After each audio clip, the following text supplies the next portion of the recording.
बोजू, हाय, हेलो, कैसे हैं आप सब?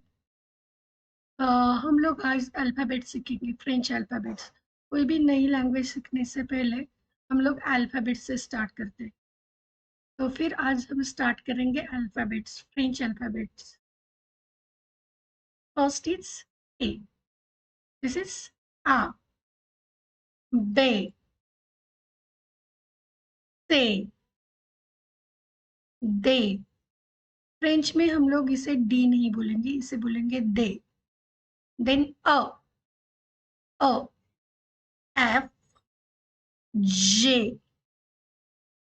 फ्रेंच में ये एच हमेशा साइलेंट रहता है, तो हम लोग इसे बोलेंगे आश, आश। Then E, G, this is not J, this is ji.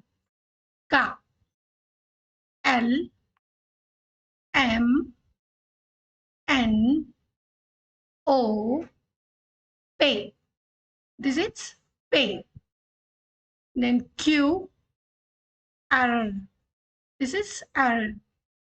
S, टे, यू, वे, W.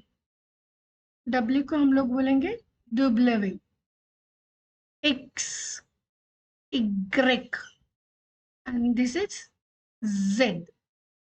This is Z. I hope आप लोगों को ये सब प्रोनाउंसिएशन याद रहेंगे. Thank you very much.